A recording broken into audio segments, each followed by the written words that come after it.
Hey everybody, and welcome back to Geology 109, Evolution of the Earth. We are now going to be starting the last unit of the semester, so this is the beginning of Unit 4, and this is lecture for week 12.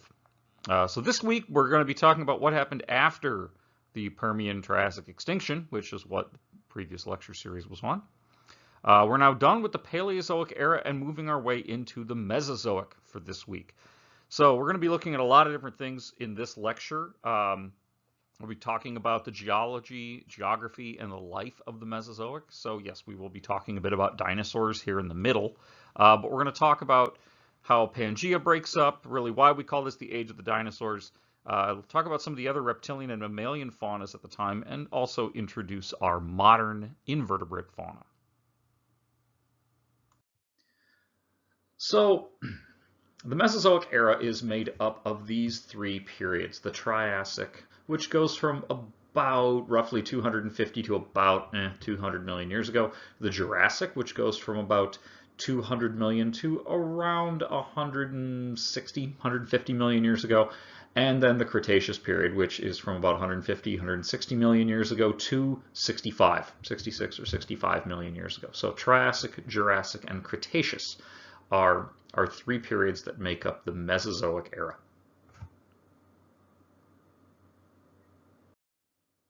So again, the Mesozoic era, Triassic, Jurassic, Cretaceous periods, and you can see the age ranges about 250 to about 206 million years for the Triassic, from 206 or 205 to about 146, 145 for the Jurassic, and 145 roughly to about 65, 66 million years ago for the Cretaceous. Now, when you look at this map of North America, what you're actually seeing in the green and yellow patterns are the distribution of, for example, Cretaceous rocks in North America.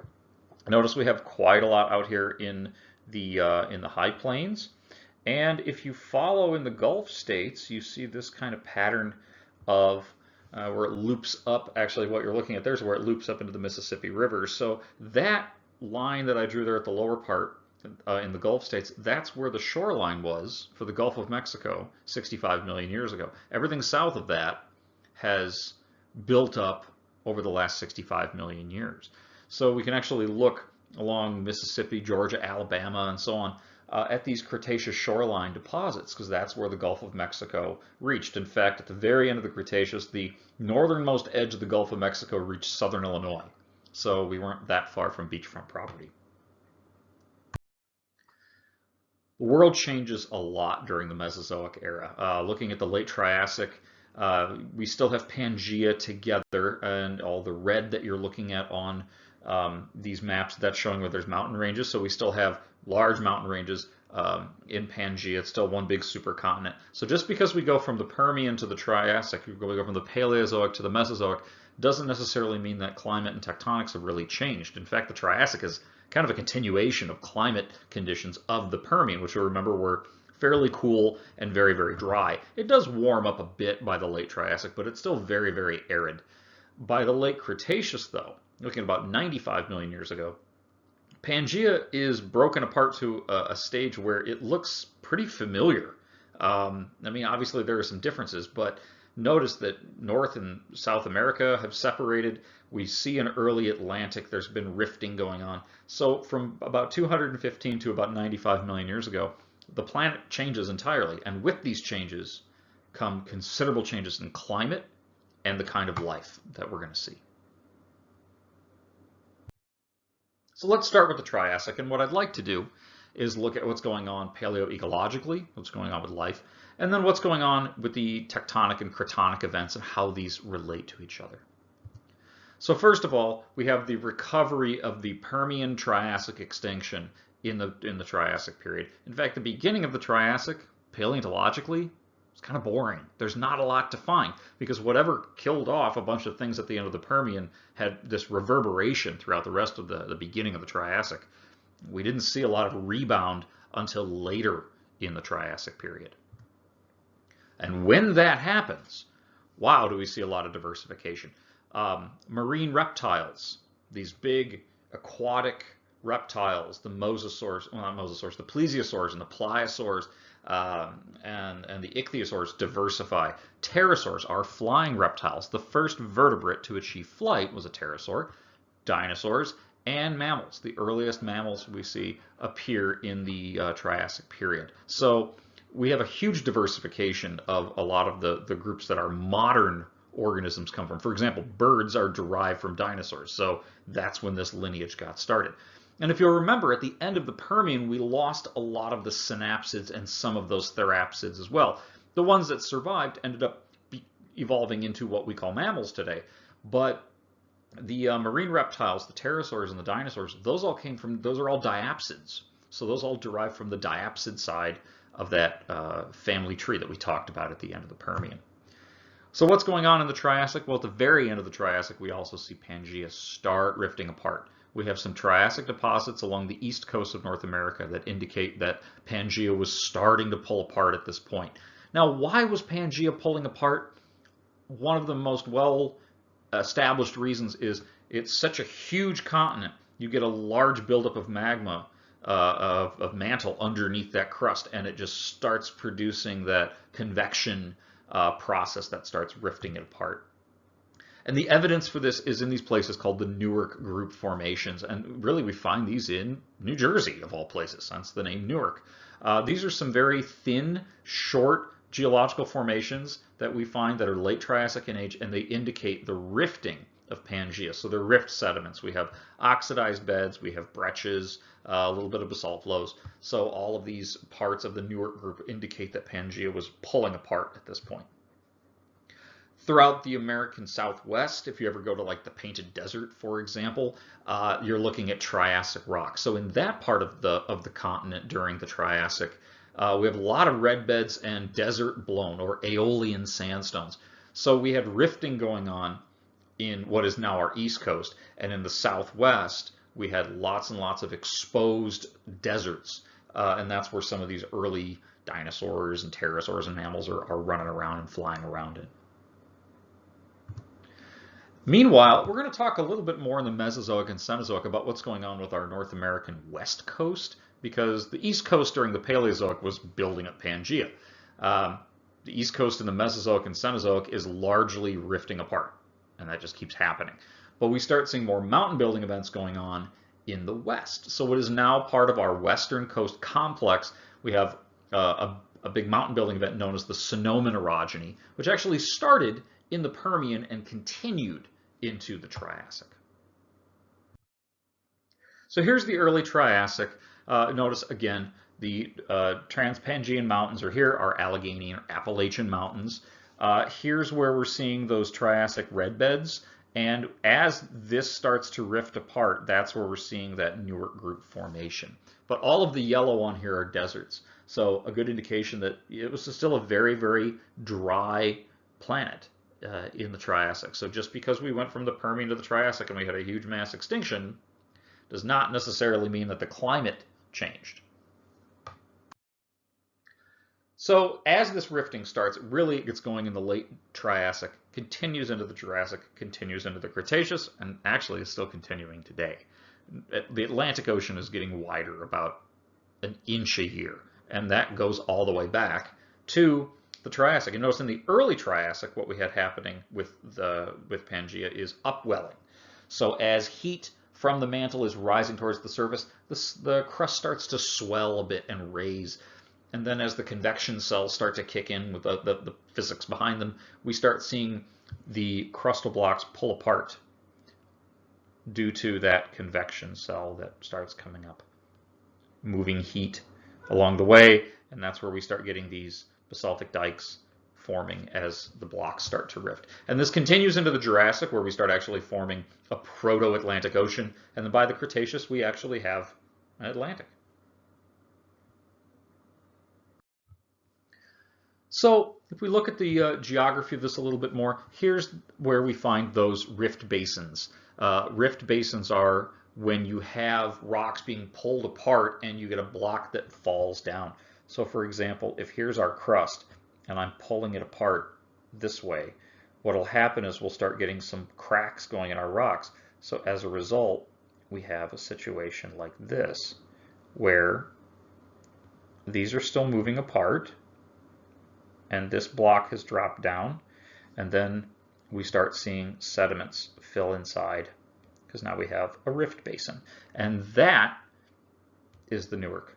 That's the Newark rift basins. The Newark group formations are formed from the rifting of North America and Africa moving further away from each other in the Permian and going into the Triassic.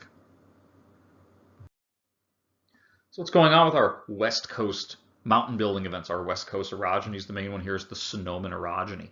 And again, this started in the Permian and it continued into the Triassic. And these West Coast orogenic events, these West Coast mountain building events are kind of fun because the names we still use today in certain regions. The Sonoman orogeny, you might know of Sonoma as like wine country in California. Well, that's kind of when that land was being built, was during the Permian into the Triassic. That's when we had a lot of volcanic activity and in what is now our West Coast. And the sediments that formed from there ended up building up more and more, and that's how we started forming parts of the American West. Now, what about the Jurassic period? Okay, so we're going to start again, Jurassic paleoecology. The dinosaurs that we had in the Triassic period were pretty small. They started getting a little bit larger as we get into the late Triassic, but by the Jurassic period, dinosaurs are the dominant vertebrate on land, and they become huge and very, very abundant. So when we go out to places like Utah and I collect dinosaurs, I'm actually looking at Jurassic dinosaur deposits, and finding dinosaurs is not a problem. They're everywhere. Like, we literally trip on them. So they're very, very abundant. But what's really important is one very specialized group of dinosaurs gets their first exposure in the Jurassic, and those are birds. We have the first true birds in the Triassic period, or the Jurassic period. Another thing is corals reappear. Remember that we lost most of our corals at the end of the Devonian. We lost the very, very last ones of our rugose and tabulate corals in the Paleozoic at the end of the Permian. And then we don't really have any corals throughout the Triassic. And it's in the middle of the late Jurassic we start seeing a new type of coral, the scleractinians. This is a very specific order of corals that include all of the stony corals alive today. So if you go scuba diving or snorkeling and you see corals, you're looking at scleractinians without any exception. There are no more tabulate or rugose corals. But we have scleractinians, and they've been around since the Jurassic. Cratonic events, the Absaroka sequence finally ends. Remember, this started back in like the Pennsylvanian.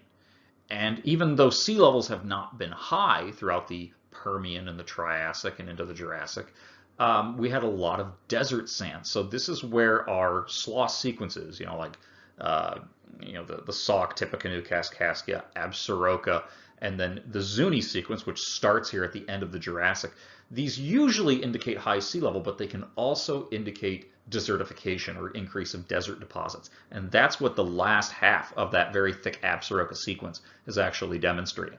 It's desert deposits from the Permian, Triassic, and early half of the Jurassic.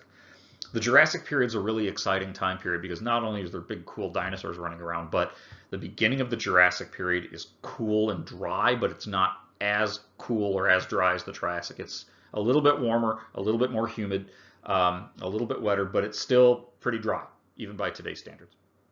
You get to the end of the Jurassic, and it's getting warm, and it's getting really humid and really wet, and there's like wet seasons and dry seasons. You have monsoons. So the Jurassic period is a time of transition, where as Pangaea is pulling apart, we're seeing major changes in climate going from dry to wet. And by the time we get to the Cretaceous, it's very, very warm, very, very wet.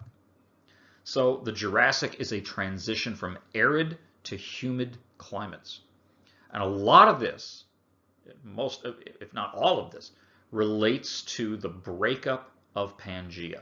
The number one controlling factor for the changes of climate during the Mesozoic era is the breakup of Pangaea.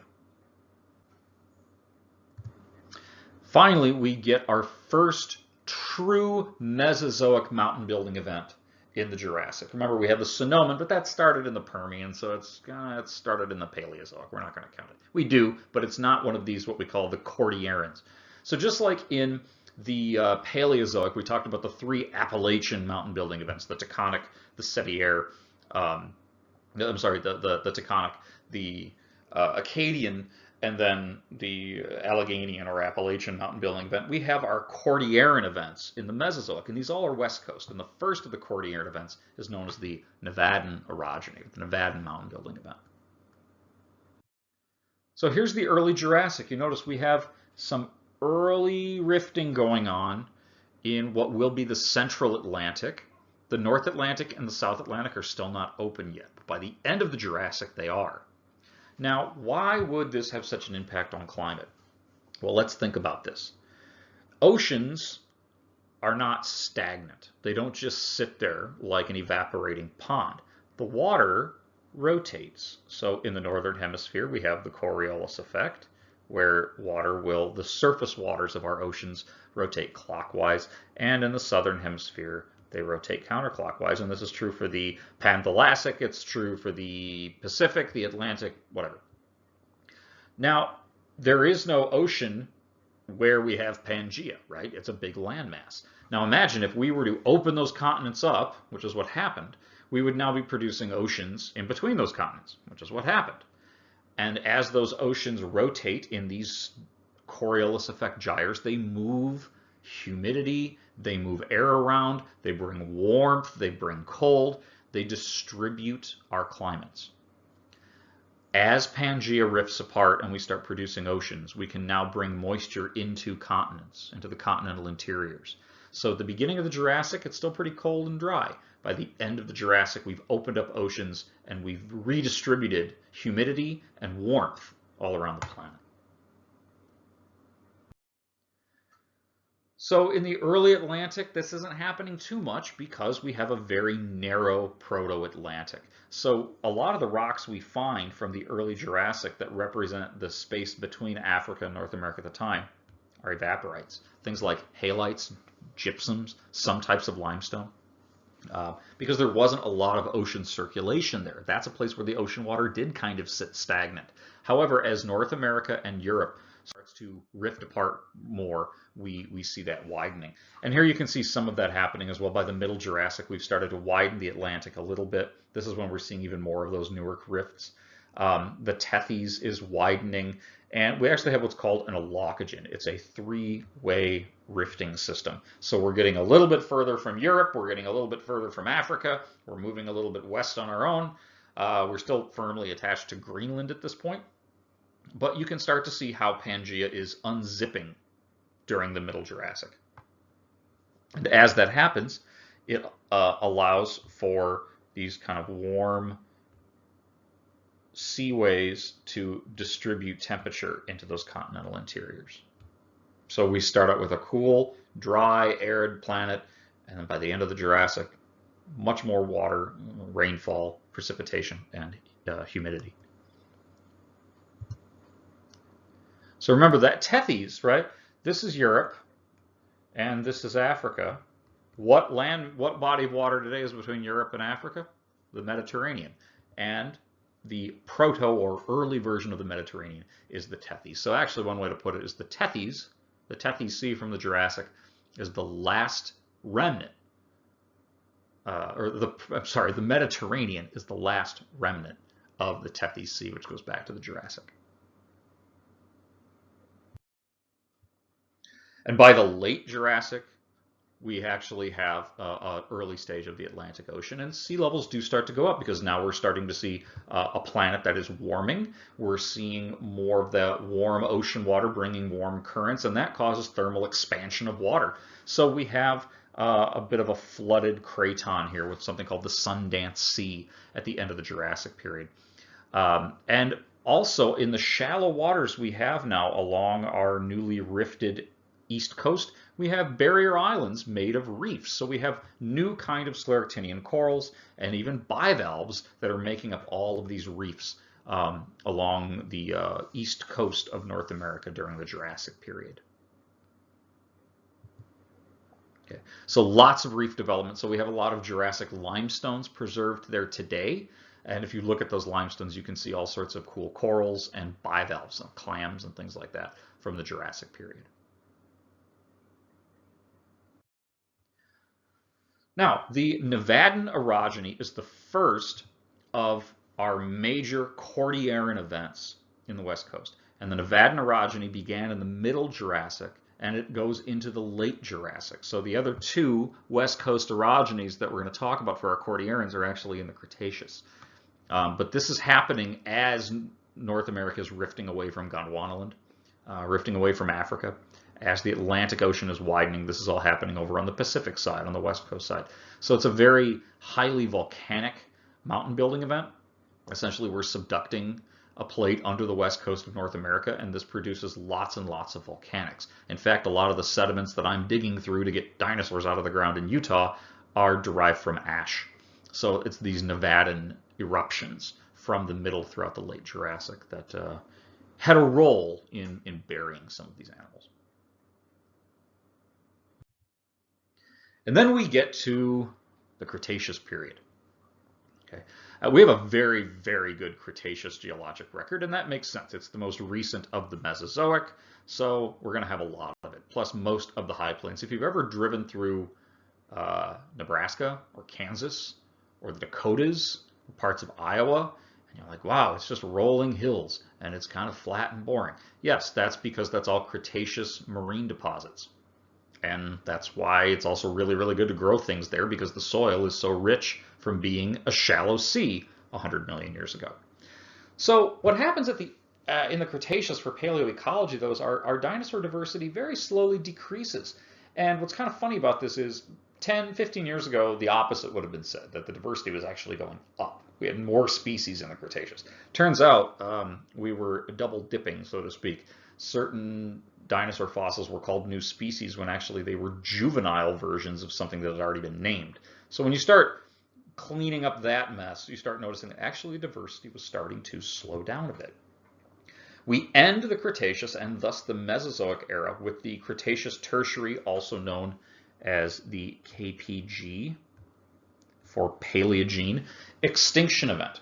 Now, as we talked about with the Permian extinction, and when we talked about just extinctions in general, when you approach an extinction, you don't want to just look at what went extinct. You want to also pay attention to what was reduced in diversity and in numbers, and what sailed through without any problems. That's going to tell you more about what's the cause, or causes, plural, of your extinction events. In this case, what did go extinct are all of the non-avian dinosaurs, which essentially means any dinosaur that's not a bird went extinct at the end of the Cretaceous. Now, to be fair, we have Triassic dinosaurs, we have Jurassic dinosaurs, we have Cretaceous dinosaurs. The Jurassic ones did not meet the Cretaceous ones. I hate to ruin every kid's movie for you, but Brontosaurus never, ever, ever saw a T-Rex live.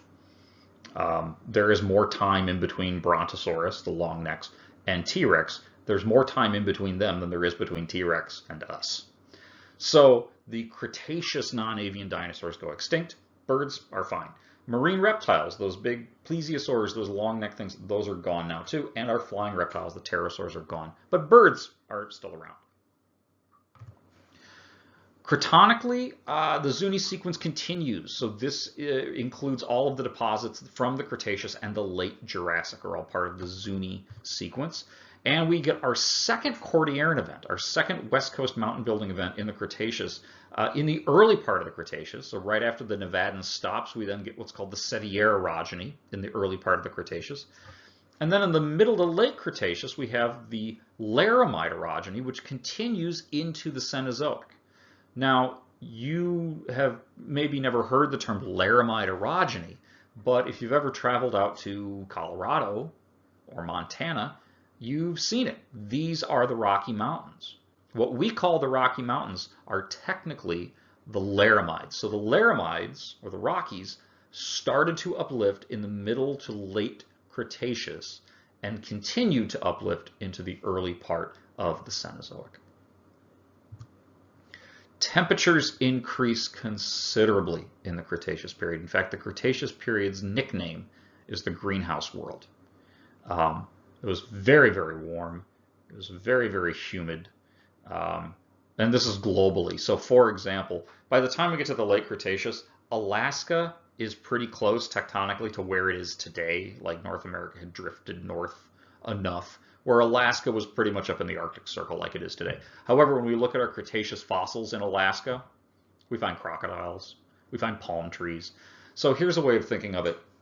Today, if you went to the equator and took a reading of the temperature of the ocean water, and then you went to the North Pole and took a measurement of the ocean water, they're going to be very, very different. It's going to be incredibly cold to frozen in the Arctic, and it's going to be pretty warm at the equator. If you were to do that in the Cretaceous period, the difference between those two temperatures would be about a third of what they are today. Okay, so if it's 90 degrees at the equator today and 0 degrees at the North Pole, back in the Cretaceous, it would have been 90 degrees at the equator and 30 degrees at the North Pole. That's considerable. So here's the mid-Cretaceous, when we have this huge increase in temperature, and also notice that once again the middle portion of North America is flooded. Now, the continent is still intact. We haven't rifted it apart. This is an epieric sea, very similar to the Sauk Sea or the Tippecanoe or the Kaskaskia. In this case, we call this the Western Interior Seaway, or the WIS. This is when sea levels were high enough because of warmth that we flooded a significant portion of North America, separating North America into two exposed land masses, the Laramidia in the west and Appalachia in the east. So this is before the major uplift of the Laramides, but they're starting. So this is why when you drive across Kansas and Nebraska, it's kind of boring because it's just flat or gently rolling hills. But it's really good farmland because this shallow, muddy seaway, and by shallow it's still a few hundred meters deep to maybe 1,000 meters deep, is producing a lot of organic material that's now embedded in those soils. And actually, if you get really lucky and you dig through those soils, you'll find really cool marine fossils from the Cretaceous period. So the Sevier orogeny, as you can see, we have subduction in the Pacific Ocean going underneath the North American craton, and we have this uplift. So very similar to what we would see today with the Andes. Same kind of situation. Okay, this starts in the early Cretaceous and actually goes into the early Paleocene, which is the beginning of the Cenozoic. This is our second mountain building event in the Mesozoic era, and this is happening as, once again, the Atlantic Ocean is growing on the other side of North America. This chronologically overlaps with our third and final Cordilleran event, which is the Laramide. Now the Laramide, again, the Rockies, is a weird mountain building event. It's very, very strange. We take it for granted considerably. Again, notice where we have our Sevier orogeny here in the early Cretaceous. It's you know, it's through parts of like Idaho and Utah, and goes up into Canada. And think about where the Rockies are. The Rockies are a little bit more eastward. They're about here. That's kind of strange. Right? So let's look at what's going on with the Laramide. Again, notice how the Laramide has extended the uplift out all the way to parts of what is now Colorado. This starts in the late Cretaceous. This is really the uplift of the Rocky Mountains, and it ends about 55 million years ago in the Eocene, in the Cenozoic. And it's the same plate subducting that the Sevier orogeny was caused by. The big difference here is the angle at which that plate subducted. And we really don't know why, but it did. As a result of shallow subduction, we see a very different kind of mountain building event occurring. Okay, so this is what formed the Rocky Mountains, and we'll talk a little bit here in a second about what that looked like as it changed. So here during the Sevier, we have this plate called the Farallon Plate, and it's subducting underneath the North American craton, and as a result, we get some partial melting, and it comes up, and we get the eruptions of the Sierra Nevadas. Okay, in the early Cretaceous. Here's the Western Interior Seaway, which still has lots and lots of water on it. Okay, now during the Laramide, during the late Cretaceous, for some reason, the Farallon Plate didn't subduct down as far. So by shallowing, by swinging upward towards the crust, it's not subducting fast enough to produce a lot of melting, so it shuts off the Sierra Nevadan volcanoes. So the Sierra Nevadas at this point are extinct.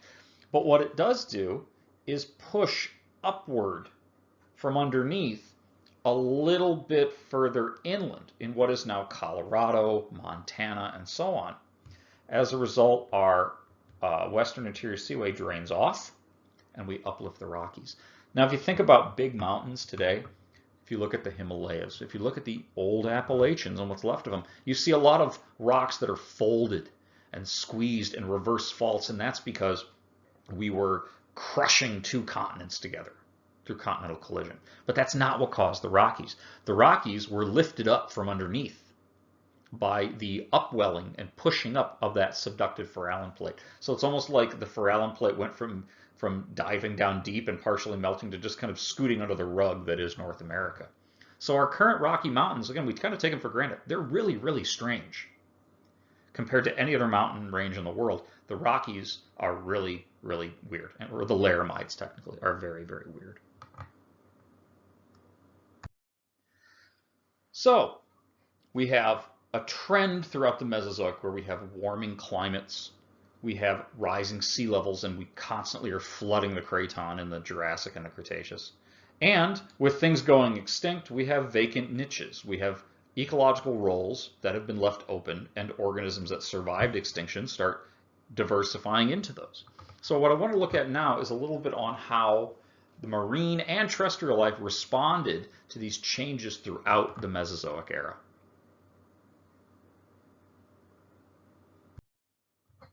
So first of all, our Scleractinian coral. So this is a brain coral, a modern living brain coral. And the relatives of this type of coral, the Scleractinians, first diversify in the Jurassic. Now, we had corals in the Middle Paleozoic, but when they went extinct, they were mostly replaced by sponges and brachiopods. And we still have sponges and some brachiopods alive today, but not enough to make reefs. So our modern reef builders, the Scleractinian corals, really got their start back in the Jurassic period. Bivalves. Bivalve mollusks. Now, we've seen bivalves since the Cambrian, but they've been pretty rare. Bivalves have never been the abundant two-shelled invertebrates. Bivalvate, meaning they have two kind of cup-shaped shells. Brachiopods have always filled that niche. And we've always had bivalves kind of in the background, but brachiopods in the Paleozoic were the most abundant. Well, that switches after brachiopods mostly go extinct, or nearly go extinct, at the end of the Paleozoic. So bivalves fill in that niche. So that's why today, if you walk along beaches and you pick up shells, you're picking up bivalves. If you were to have done that back in the Pennsylvanian, you'd be picking up a lot of brachiopods. But the bivalves that we start out the Mesozoic, start out the Jurassic with, are a little bit different compared to today. This is Gryphea. It's sometimes called the devil's toenail. It's a type of oyster. And unlike brachiopods, where the two shells have a nice plane of symmetry down the middle, bivalves don't have that. Sometimes their two shells look the same. That's not true in oysters. So for example, this is one shell, and that flat cap is the other. So Gryphea is kind of a weird-looking coiled oyster from the Jurassic, and these are super abundant. I've seen in places in Utah, these things are used for gravel in driveways. Like I've seen driveways and landscaping stone where it's 100% Gryphea. It's pretty crazy. And then we get the rudists. The rudists are bivalves that don't look anything like bivalves. In fact, they look more like rugose corals because they're filling that niche. So before Scleractinian corals really start making up a lot of reefs, like when they're building up numbers, bivalves are actually making our reefs in the Middle Jurassic.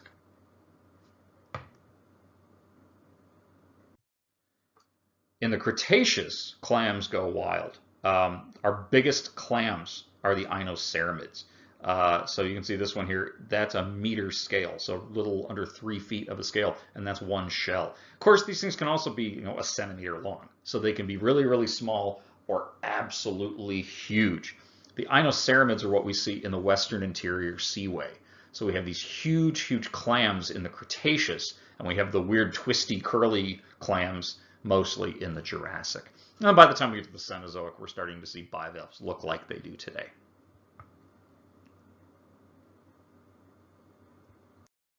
So the Mesozoic era is known as the age of reptiles, or the age of dinosaurs, because this is when a lot of what we now call the non-avian dinosaurs first evolved and thrived.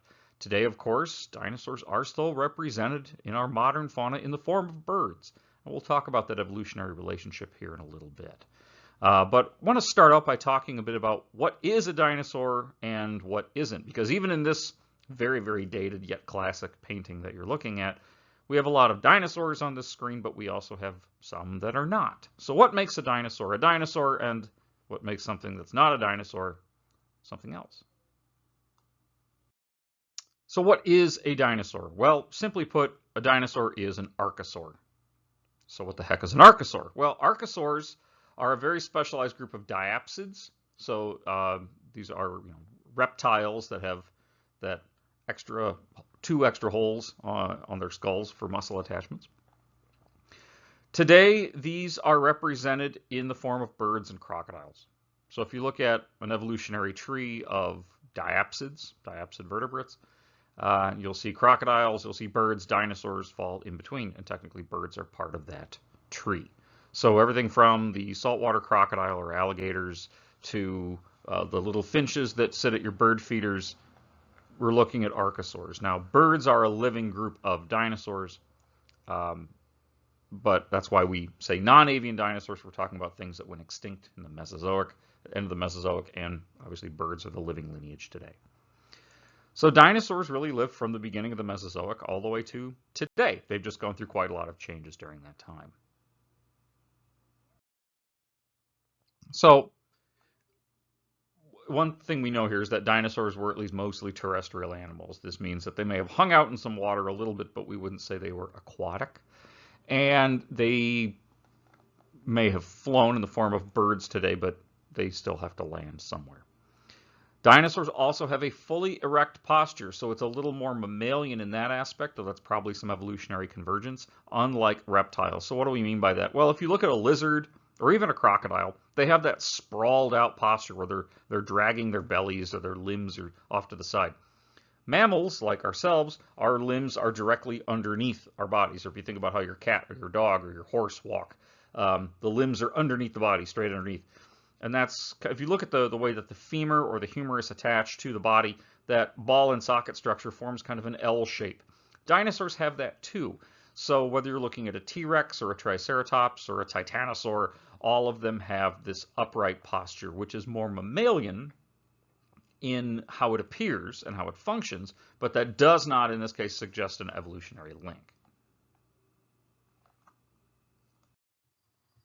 Now, how do we classify dinosaurs into different groups? And as we mentioned, I think in the last lecture, maybe a surprise to some of you that no, not all dinosaurs lived at the same time.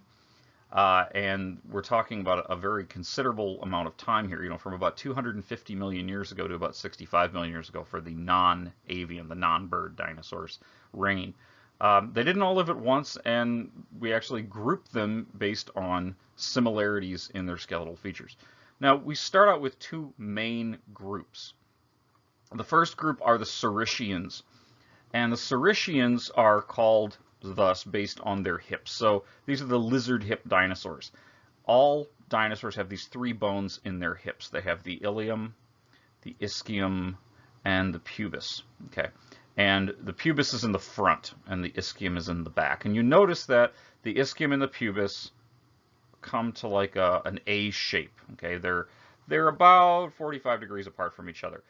The ilium is the top of the hip. That's like where your hip bone is, so to speak. And then these three come together, and there's a hole where they all articulate, and that's where the actual femur fits in. That's where the thigh bone fits into their hips. So with the Saurischian, or the so-called lizard hip dinosaurs, their ischium and pubis are about 45 degrees apart from each other. However, on the ornithischians, the bird hip dinosaurs, the pubis and the ischium are parallel to each other. They still have that hole for the acetabulum, for the femur, but the ischium and pubis are parallel to each other, pointing backwards. Okay, this is called bird hip because modern-day birds have a hip that's structured very similar to this.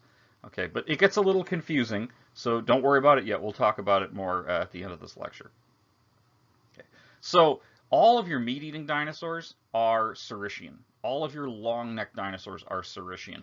All the other dinosaurs essentially are ornithischians. So let's look at a simplified family tree. Now, Ornithischian, Saurischian, that's been around since 1888. That's when those two terms were coined, and that's how dinosaurs have been classified ever since.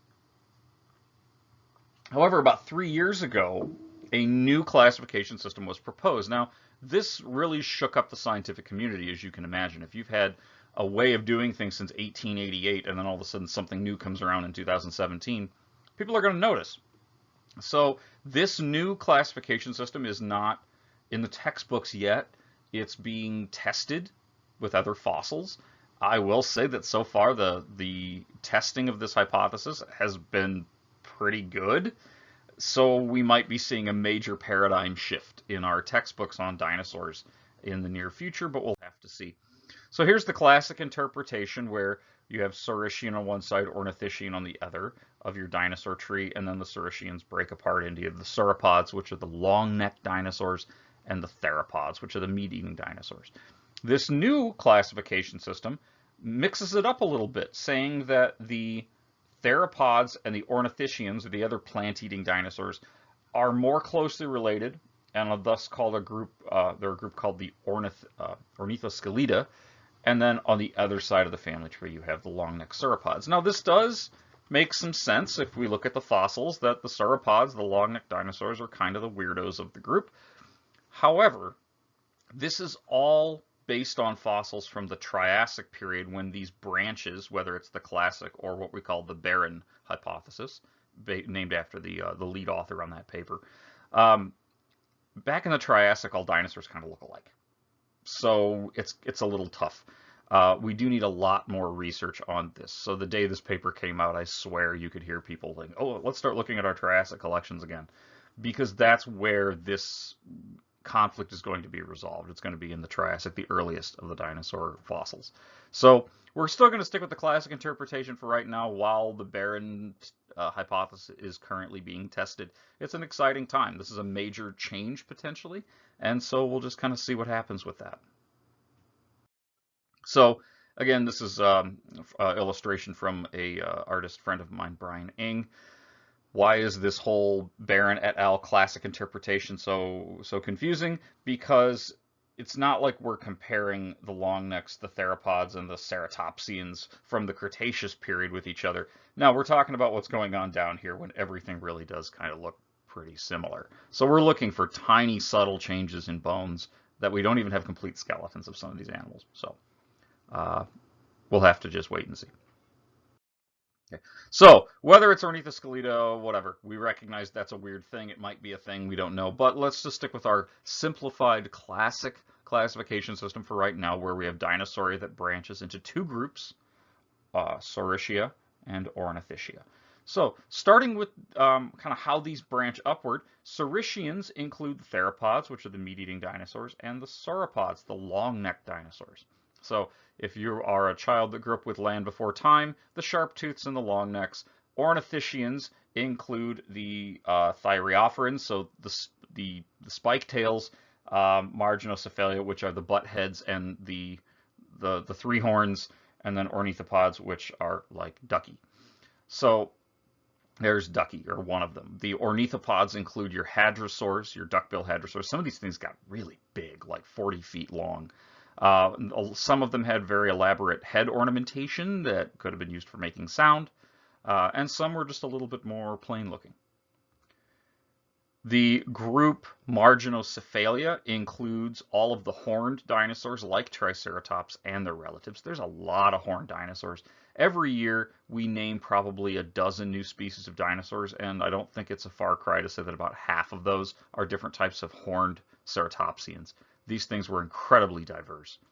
It also includes a group that I personally like quite a lot, have done a lot of research on, and these are the pachycephalosaurs, the thick-headed with spikes bipedal marginocephalians. They're a really weird group, and we'll talk more about those here in a little bit. And Ornithischia also includes the spike tails, so the stegosaurs, but also the ankylosaurs. So any of these heavily bodily armored dinosaurs are what we call thyreophorans, and that's overall on the Ornithischian side of the tree. Now, when we look over at the Saurischian side, we include the sauropods. These are all of the long necks, and you've got a whole bunch of different kinds of these. These are really the giants of the Jurassic and also just of the Mesozoic in general. These are some of the largest terrestrial animals that have ever lived. Today, the largest vertebrate is still the blue whale. Dinosaurs still didn't get that big. But on land, think about it. When you're in the water, you're buoyant. On land, there's a limit to how big an animal can get. And these animals push that boundary. In fact, some of them are so large, we really don't fully understand how they functioned on land under the weight, that just the weight of their own skeletons were so incredibly massive. And then when we look at the theropod family tree, we're going to dive into that a little bit more because just saying sharp tooths isn't really detailed enough. This does include things like tyrannosaurs, the biggest of the meat-eating dinosaurs, but there's a lot of others. There's carnosaurs, there's arctometatarsalia, there's all sorts of these different types of theropod dinosaurs. Tyrannosaurs are some of the most famous. This also includes the dromaeosaurs, which you might know as raptors. Okay, Velociraptor and Utahraptor and some of those things. And notice that gets really close in the family tree to this group here called aves or aves. And that is our modern birds. So here's a skeletal drawing of a parakeet, because when you draw anything as a skeletal drawing with the mouth wide open, it looks terrifying. So this kind of shows how birds are related to dromaeosaurs, which are related to tyrannosaurs, which are all types of theropods, which are Saurischian dinosaurs, which means birds are a type of dinosaur the same way that Triceratops was. Okay, now let's talk about Velociraptor a little bit. The first time I really got into dinosaurs, I mean, as a kid I always liked dinosaurs, but when Jurassic Park came out in 1993, that really kind of solidified me into the science behind these things. So I am one of those few paleontologists that actually got into dinosaurs because of Jurassic Park. But many of you probably grew up with these movies, and any of those sequels are the Jurassic World sequels. And we still kind of show velociraptors in a pretty similar way in most of the Jurassic Park World movies. And it's kind of like this. The way the hands are positioned, the body covering being this kind of leathery skin, kind of a brownish color. That's how we've portrayed them for a very long time. However, just because you see that in the movie doesn't mean that's what the scientific community actually thinks. The people that study Velociraptor and its relatives think it looked more like this. Now, maybe not the same colors, but a fully feathered body.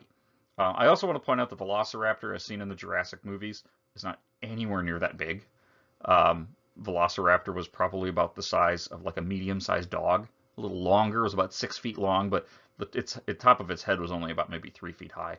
So they weren't very big. Now there are dromaeosaurs that big. There's one called Utahraptor, but that wasn't discovered until after Jurassic Park came out.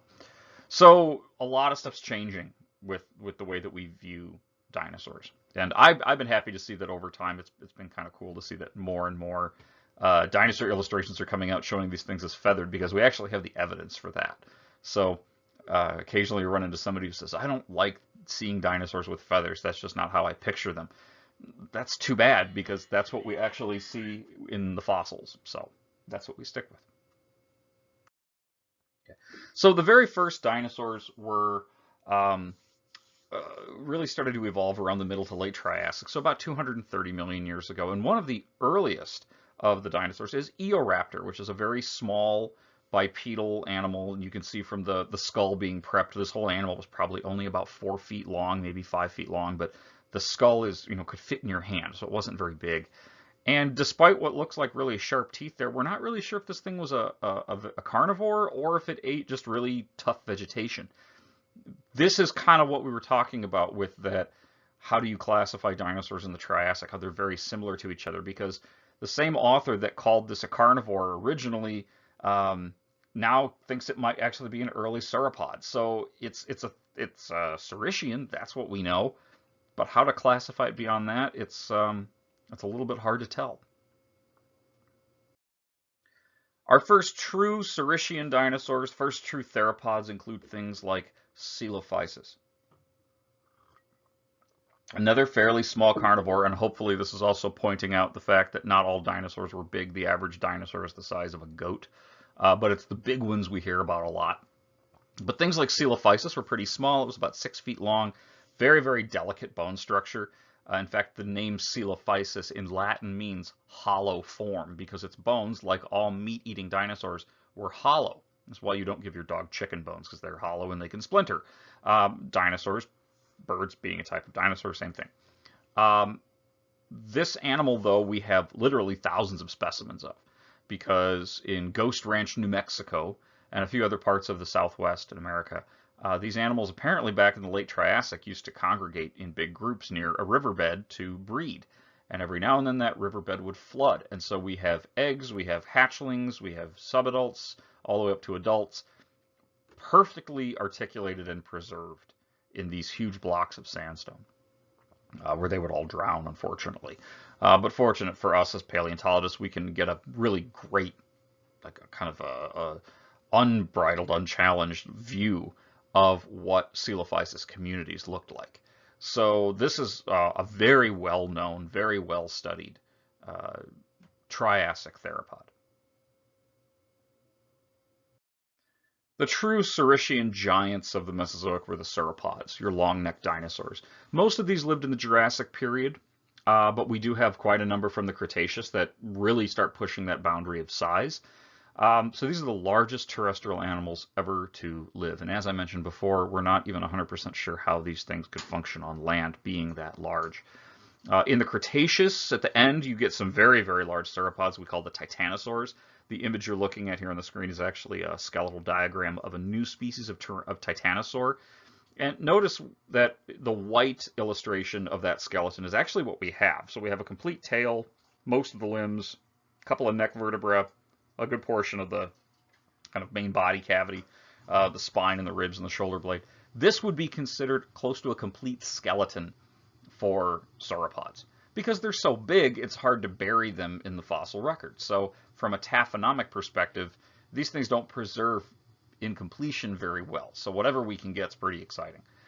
And then you look at things like Apatosaurus and Brachiosaurus. So Apatosaurus, sometimes called Brontosaurus, we'll talk about that in a minute. This is a very well-known sauropod from the late Jurassic period of North America. So about 70 feet long, about 40 tons. It's we have these preserved, there's a bunch of them preserved in Colorado. We have one at our quarry in Utah. There's a couple other specimens known from Utah and Wyoming. So we have a fairly good idea of what Apatosaurus looked like in completion. Now, a moment ago, I said Brontosaurus. Now, what's the deal with that? Well, so when I was a kid and I was really getting into dinosaurs, the first bit of dino geek knowledge you learn is that Brontosaurus never existed. What happened was there were these two paleontologists that didn't like each other back in the 1800s. This is a true story, by the way. Two paleontologists that hated each other with a passion back in the 1800s, and they started this kind of unofficial contest to see who could discover more fossil species. And so they just started really randomly collecting things and naming them dinosaurs, and it was kind of an embarrassment. But one of the dinosaurs that came out of that was Brontosaurus, this great big long-necked sauropod. Turns out a year before that, a different fossil had been found and named Apatosaurus. And it's very similar to Brontosaurus. So when you look at what they were calling Brontosaurus, they actually had bones of other dinosaurs accidentally mixed in. So that means that the name Brontosaurus was invalid, and everything called Brontosaurus was actually Apatosaurus. There's a rule. Whoever names it first, that's the name. You can't name the same fossil species twice. Well, then fast forward to 2015, when a team of researchers from Germany decided to look at every single Apatosaurus specimen ever known and run some phylogenetic analysis on them to see how the family tree plays out. And what they found is, out of all of the Apatosaurus specimens, there was a small cluster of those specimens that had similarities that the other ones didn't. And it turned out all of those were the original specimens of what were once called Brontosaurus. So they actually had to resurrect the name Brontosaurus and say, for the time being, there are some differences in the vertebrae between Apatosaurus and Brontosaurus. So now Brontosaurus is back. So the thing I learned as a kid is wrong as of right now, which is kind of cool. I don't know how often this happens where an animal is named, that name is found to be invalid, and over 100 years later, it's resurrected as a valid name. So For as of today's date that I'm recording this, April 15th, 2020, Brontosaurus is now a valid name again. So take that for what you will. Okay, let's talk a little bit about the predators of the Jurassic period. Some of the first of our large-bodied, meat-eating dinosaurs. So this is before T-Rex. Allosaurus is probably the best known of our large Jurassic theropods. So if you remember walking into Harrington Hall, where we would have lab, in the main hallway there's a big display case with a big dinosaur skull in it. That's Allosaurus. Okay. Allosaurus was, on average, got to be about 30 feet long. We do have some that are a little bit larger. There's one genus of Allosauroid called Ampentaris amplexus. That's about 40 feet long. That could just be a really big Allosaurus, or it could be a separate animal that's related to it. Again, the average size for Allosaurus fragilis, which is this particular species, is about 28 feet long. So that's kind of the average. And a lot of those come from one particular dinosaur quarry. And that's the Cleveland Lloyd Dinosaur Quarry. Now, this is a map of the bones that were collected from 1960 to 1990, so over a 30-year period. The dots that you see on that map are 1 meter apart from each other. Actually 1 yard, because for some reason at Cleveland Lloyd they measure everything in empirical units and not metric. So 1 square yard, and you can see, from one little dot to the next on that map. And then you'll notice that all these bones here are color coded. All of the green are Allosaurus. We have a lot of allosaurs there, and I say we because this is the dinosaur quarry that we are actively working on right now. I've been doing research at this site for about 10 years, as well as some other fossil localities we have found within walking distance of this too. So we have a whole bunch of fossil sites out there. And some years I run this as a field course, and other times I just take volunteers out. Sometimes students do independent studies, but I also have a lot of fossils in the lab that need to be prepared and restored. So if you are interested in doing any of this, interested in restoring dinosaur fossils in the lab, or digging up some bones and learning how to do some paleontological field work, please email me. I would love to talk to you more about possibly coming out. We are going to be doing a trip out there this summer, I believe. So if this is something you're interested in, please email me. Come spend the summer digging up bones. It's a very luxurious type of setting. So something to consider. Or if you're interested more in paleontology, please consider taking Geology 309 in the fall 2021 semester. Enrollment is now open for the class Bringing Fossils to Life, which I also teach. So we talk more about some of the theory behind evolutionary concepts, paleontological techniques, and yeah, it's a cool class. You should definitely look into it. If you've taken this course, you are eligible to take Geology 309. Skip that one. Let's talk about Cretaceous ornithischians. As we move into the Cretaceous period, dinosaurs start to really dominate the landscape, continuing from the Jurassic. The ceratopsians are all of the horned dinosaurs, and Triceratops is definitely the most famous. It's also one of the most well-known. Finding Triceratops fossils in Montana is like finding a cow in Wisconsin. They're literally all over the place. When I used to work in the Cretaceous stuff in Montana, we didn't even collect every Triceratops we found, because sometimes they're there, but you've got other things you're working on and you don't have time or the resources to get every single fossil out. Triceratops was about the size of a school bus, so they got very, very big. What makes them unique, though, is that head shield, that big frill that you see on the back of the skull. It's a solid sheet, or 3 sheets of solid bone. In a lot of the other ceratopsians, though, they don't have that. They actually have these openings that are then covered by skin. So you can see, for example, in Chasmosaurus, those little openings there, those would have been just covered by skin, but the cranial bones are open like that. There's these big windows. So we have all sorts of different types of horned dinosaurs, from Triceratops to Pentaceratops to Torosaurus, Pachyrhinosaurus, Styracosaurus, and dozens other. This is just a few examples. One of the debates that we have, though, in paleontology is what were these horns and shields used for? Now, it's easy to just run right out and say, for poking holes in things, they would stab things with their horns. Probably, but look at something like Styracosaurus down here at the bottom. Okay.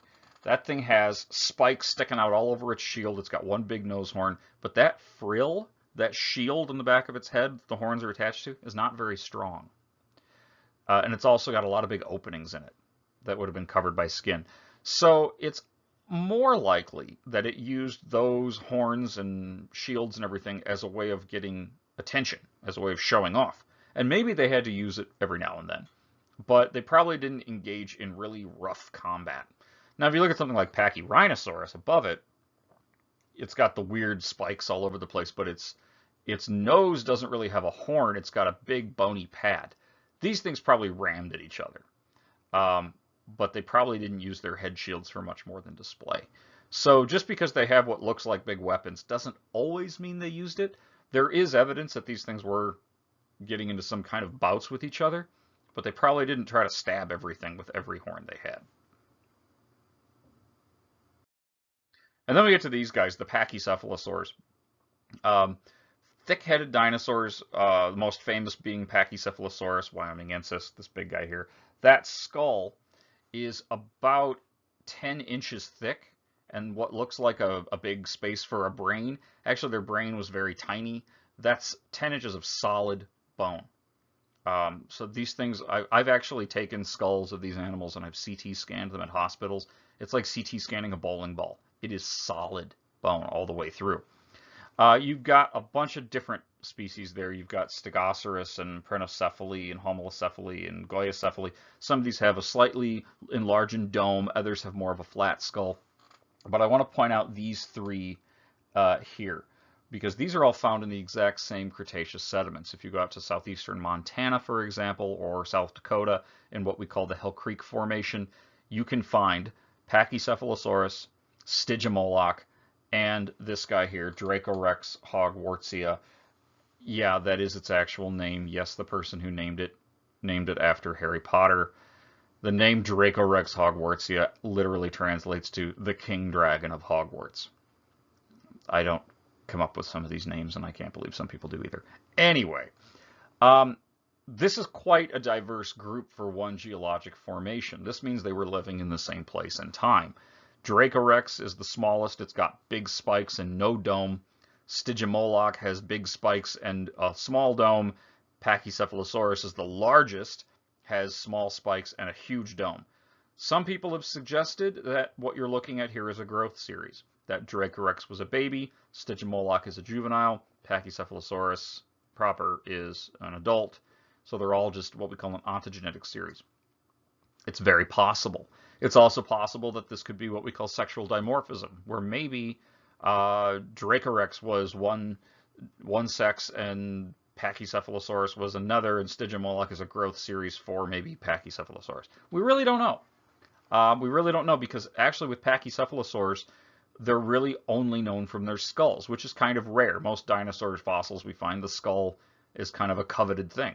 With Pachycephalosaurs, that's usually what you get, and part of that reason is because these skulls are so durable. When you've got a big solid skull, it's going to be hard to break down. So we tend to find their skulls more than their actual skeletons. So what do we think that dome was used for? If you've seen these animals portrayed in movies or cartoons, headbutting, right? They'd run at each other at great speeds from great distance and crash heads, similar to modern day mountain goats.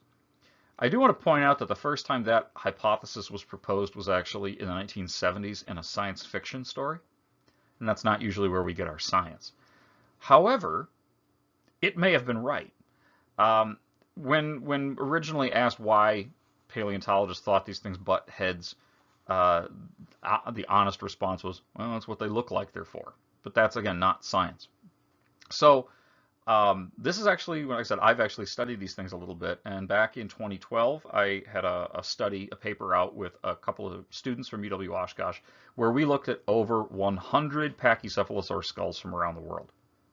Because if you are going to be engaging, let's take the hypothesis that they're headbutting.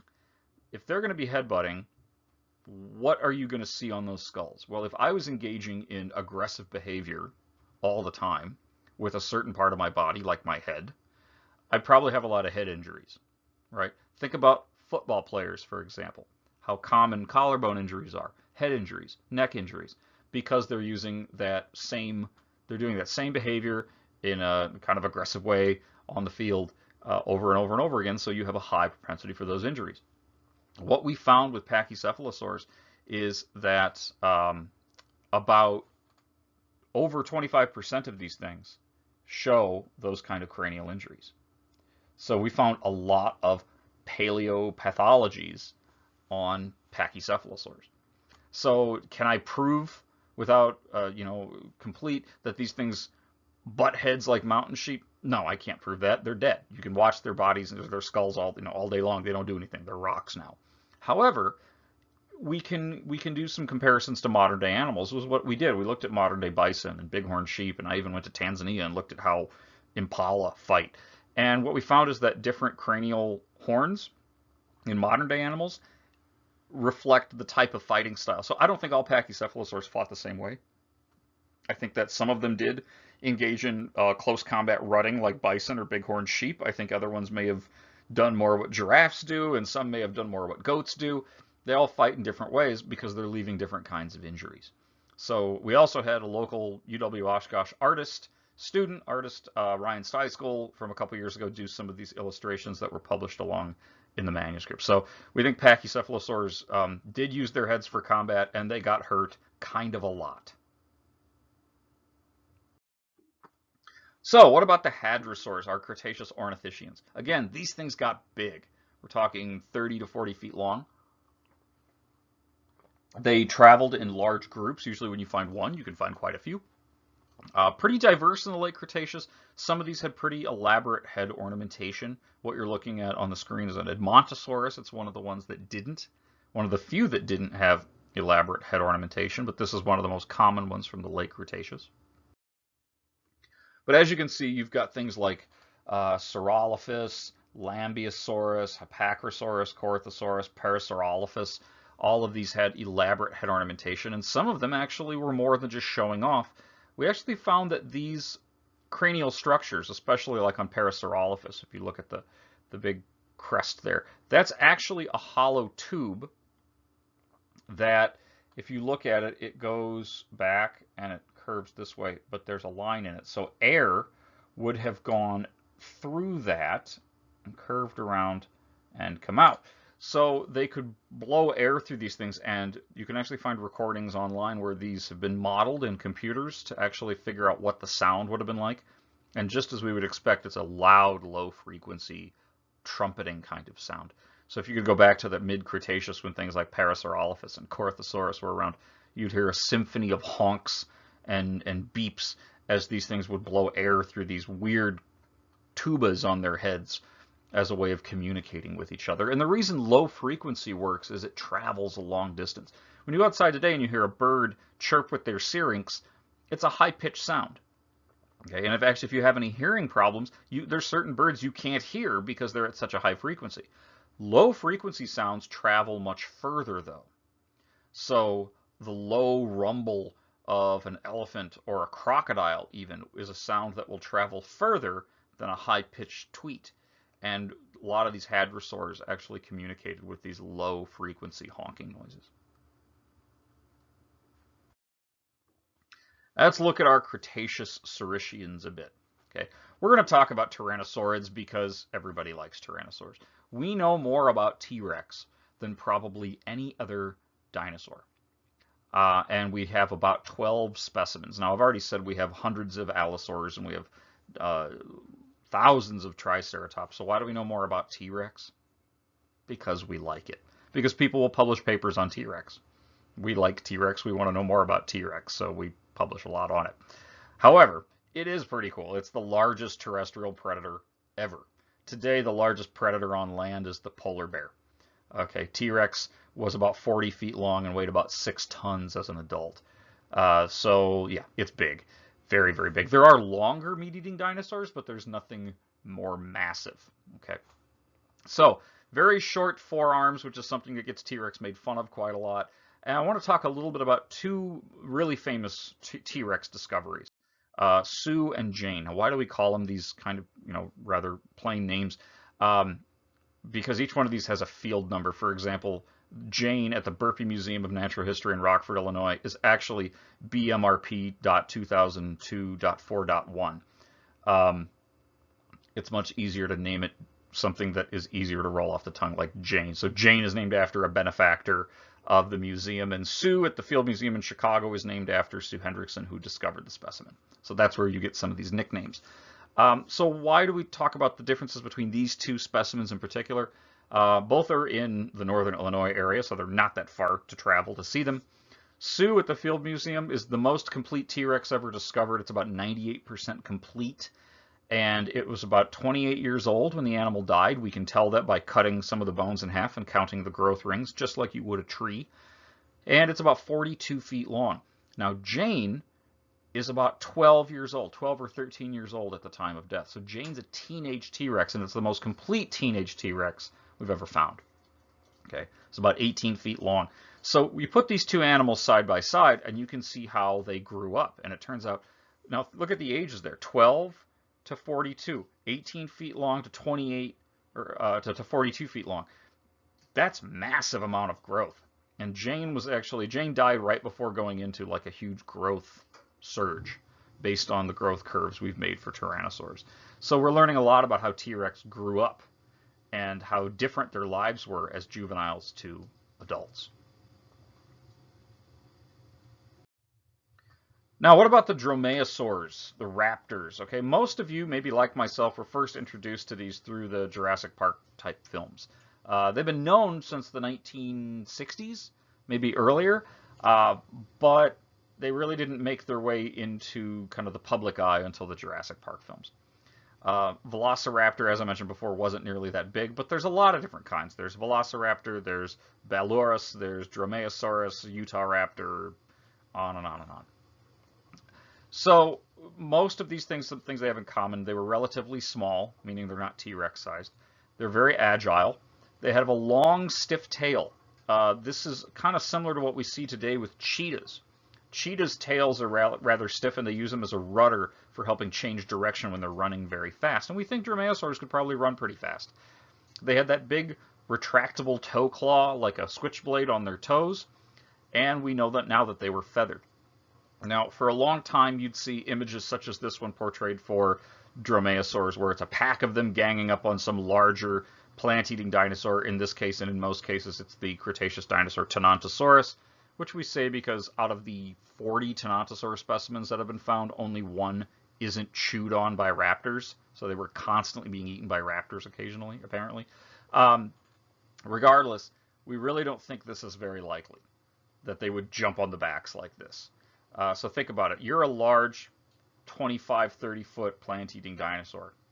These annoying little bitey, claw-covered things come jumping on your back. Are you going to just sit there, or are you going to thrash around and try to fling them off? Well, if you did that, and these animals were digging in with their claws, if you look at dromaeosaur claws, they're not very thick. They're very, very delicate, which means any shaking, and they break. So instead, we think the Tenontosaur probably died, and then they would come over and feed off of it. Now, that's not nearly as exciting to think about, but this is more of an artist's depiction and probably more accurate of how raptors ate their prey. They probably mostly went after prey their own size or smaller, but occasionally would feed on something larger, similar to like a vulture or a hawk. Okay, so they probably perch on top of their prey, use the feathers from their wings. They didn't fly, but they had feathers they'd probably use to help for balance, and then they'd reach down and eat. So probably not as exciting as we see in the Jurassic Park films, but actually a bit more accurate. Now, back in the Jurassic, I want to bounce back to that for a moment. We had our first bird, kind of. This is Archaeopteryx. Lived about 150 million years ago in what is now Bavaria.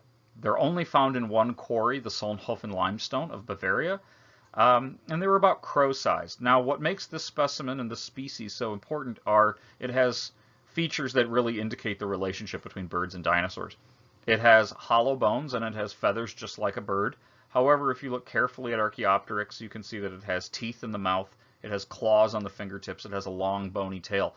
So if you were to take the skeleton off of the rock that it's encased in and mount it just as the skeleton, you'd think it's a small meat-eating dinosaur.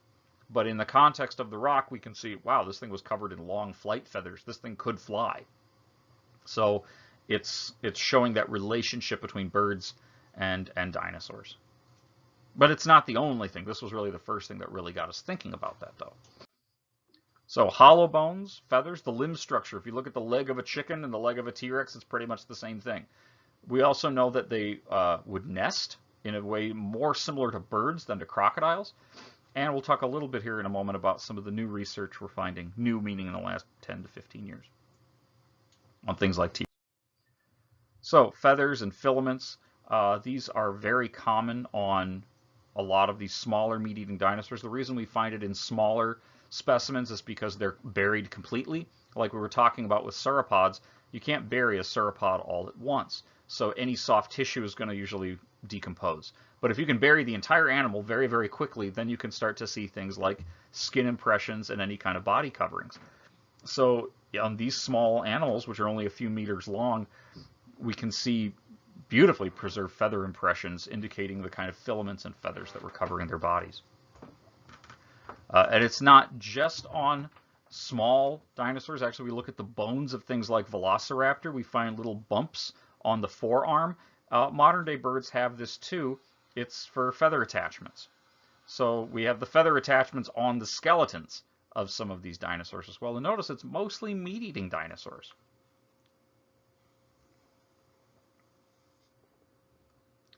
We've also gone so far as to find dinosaur feathers preserved in amber. Now you might be thinking, how do you know it's a dinosaur feather, not a bird feather? Because of the way that the little barbs and quills are structured, it's different on dinosaurs than on modern birds.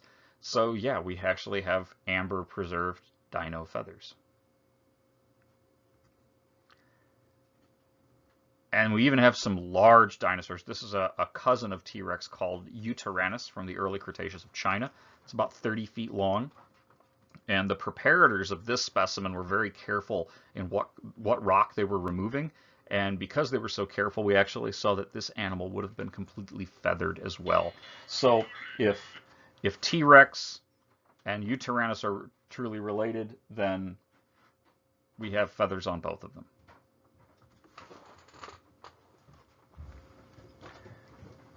Though it's not just the meat-eating dinosaurs, we also have some of the small plant-eating dinosaurs that show these same kind of quills.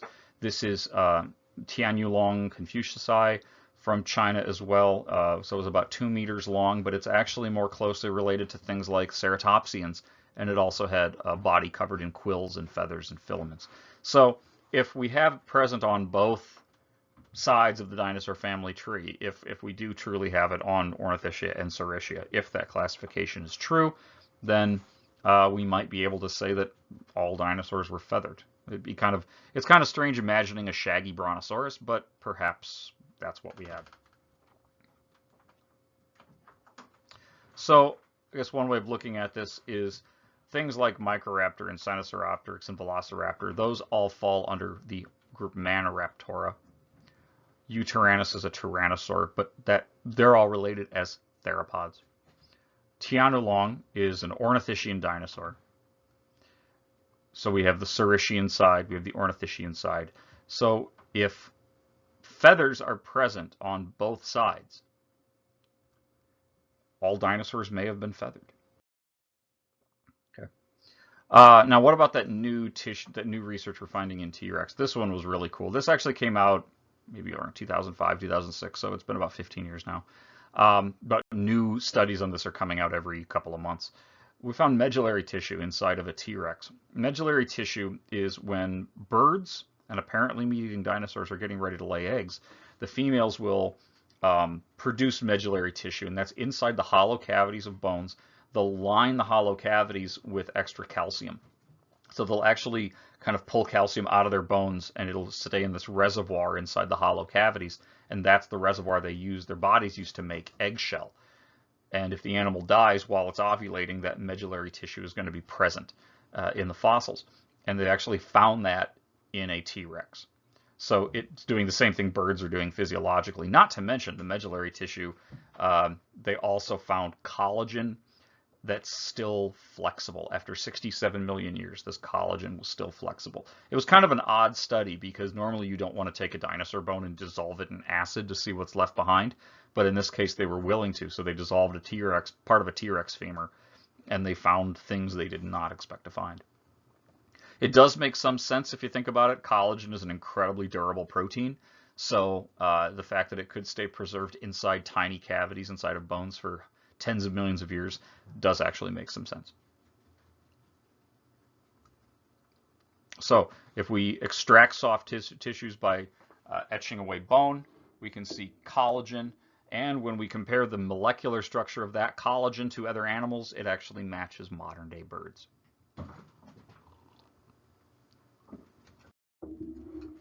Even the way dinosaurs laid eggs and took care of their young is more bird-like than crocodilians. And that's not to say anything bad about crocodilians, but birds have more parental investment.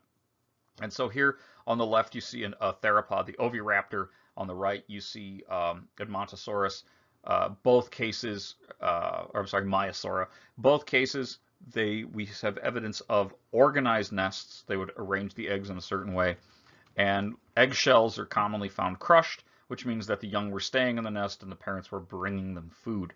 That's a level of parental investment we don't see in many reptiles, but we do see a lot in birds. So here's what I mean by that arrangement. The eggs aren't just plopped down, they're actually arranged in a ring-like pattern. This allows for protection on that interior part. It kind of produces a little central playpen. But if we look at some of these eggs, these happen to be eggs that were buried prior to hatching, and some of the eggs cracked during burial, and so we actually have little skeletons inside. It's a little morbid, I know, but it's a way of understanding about how these animals grew up. So this is how we think some of these little guys were all curled up inside of the egg. And despite what you may think, dinosaur eggs aren't all like gigantic. They're big. They're emu to ostrich size eggs, but it's not like, when these things hatched, they were, about maybe less than a foot long. And then, within 5 or 6 years, they were nearly full grown. So they grew very, very quickly. So if we look at a simplified evolution of dinosaurs, okay, we don't have any more ornithischians. The ceratopsians, stegosaurs, all those are extinct now. We don't have any more sauropods. We don't have tyrannosaurs, and we don't have raptors, but we do have birds. Birds are related to raptors under the group Maniraptora, so we still have Maniraptors in the form of birds. And if we have Maniraptors, then we have a type of theropod still alive, and theropods are a type of Saurischian dinosaur. So we do still have dinosaurs today as long as we have birds. So we've talked about the evolutionary relationship now between modern birds and what we call non-avian dinosaurs, right? That modern day birds are an offshoot of Dinosauria the same way that we are still primates as human beings. However, we know that we have two now somewhat theoretical groups of dinosaurs, the ornithischians and the saurischians, right? The ornithischians are the so-called bird-hipped dinosaurs, and the saurischians are our lizard-hipped dinosaurs, right? The theropods, which we think that birds are derived from. So bird-hipped dinosaurs are not the ones we think are the ancestor of modern-day birds. The lizard-hipped ones are, and this does get a little bit confusing, because birds are not bird-hipped dinosaurs, even though obviously they have bird hips because they are birds. And they are dinosaurs, which makes them bird-hipped dinosaurs, but not really. Hopefully that clears up everything. But there are a lot of other things living in the Mesozoic era than just dinosaurs. And we should talk a little bit more about the things that are commonly called dinosaurs, but really aren't. Things like marine reptiles, pterosaurs, as well as a bunch of other really interesting organisms that lived during this really important interval of time.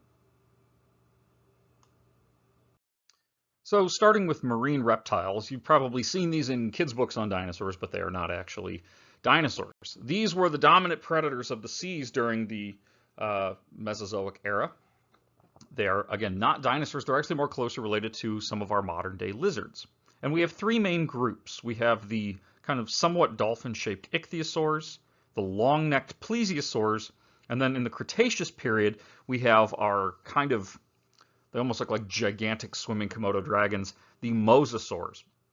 So if you look at the diagram here on your right, you'll notice that plesiosaurs and their original group they were attached to, the nothosaurs, really go all the way back to the Triassic, as do the ichthyosaurs. Yet the ichthyosaurs go extinct just towards the end of the Cretaceous, right around the time that mosasaurs are starting to replace them, essentially, and really diversify to fill that same niche. So here are ichthyosaurs. Again, kind of a generalized dolphin shape. They've got that kind of bottlenose look, but they're not a mammal like a dolphin. They're not a fish like a shark. They are a reptile. Largest marine reptiles ever. Some of these only got around 7 feet long. Some of them range to 75 feet long. Shonosaurus being the largest one. Very similar niche to dolphins and sharks today, so they probably did the same kind of thing. They were a major aquatic predator, and we also know that they gave live birth. So here are another group. This is the plesiosaurids, and these come in two main groups. We have our long-necked plesiosaurs and our short-necked pliosaurs. In both cases, these things got 10, maybe 50, anywhere between 10 to 50 feet long, sometimes a little bit larger. So we have the short-necked plesiosaurs for plesiosaurids, and then the short-necked pliosaur plesiosaurids. And then we get to our mosasaurs in the Cretaceous. They kind of look like big Komodo dragons, and that's because they're actually related to Komodo dragons. If you look at the evolutionary lineage of mosasaurs, these are 40-foot swimming Komodo dragons. They're actually related to varanids, which is the modern group of lizards that includes monitors and Komodo dragons. And so these things ate sharks, they ate ammonites, they ate whatever they wanted to. These were swimming through what is now Kansas and Nebraska, Wyoming, the Dakotas, and parts of Colorado back in the Cretaceous period. So they lived in that western interior seaway. You've probably seen one of these before. They've been featured in the last 2 Jurassic World movies. They weren't that big in the first Jurassic World film. They're feeding one a great white shark for some bizarre reason. They got big, but they didn't get quite that big. And we'd also be remiss to talk about the Mesozoic and leave out pterosaurs. Pterosaurs were the first vertebrates to achieve flight. Their bone structure is very, very delicate, so they have a tendency to, when we find them in slabs of rock, we keep them in those slabs of rock because the bones are paper thin. And sometimes we get lucky and we find soft tissue preserved as well, such as the fleshy membrane that made up their wing, and sometimes little filament-like structures that were all over their bodies as well. Something to think about when you're looking at how a pterosaur flies compared to a bird. If you look at how bird wings are structured, all of the bird's fingers are kind of fused together, and then they have long feathers coming out. So if you remove the feathers from a bird, they can't fly. Pterosaurs flew a little bit more analogous to how bats fly. They're not related, but analogous to it, where a bat has extended each finger, and there's a web of skin in between each finger that then attaches to the ankle, and that's what makes their wings. Pterosaurs have a similar type of structure. They have a large membrane that attaches from their ankle to their finger, except it's actually their ring finger. So if you wanted to fly like a pterosaur, you'd have to cut off your pinky. You'd extend out your ring finger about 3 times the size of your own body length, and then attach a membrane from the tip of that to your ankle, and now you're a pterosaur. So these came in a variety of sizes too. Some have long tails and teeth, and some don't. Some were tiny, some were huge. This is the largest known pterosaur. This is Quetzalcoatlus. It's a specialized type of pterosaur from a group known as Astarchidae. They had a wingspan of anywhere from 33 to 40 feet. So when walking on land, they were as tall as a giraffe. And we actually think these things would fly down and walk around and then eat prey, maybe baby dinosaurs or something.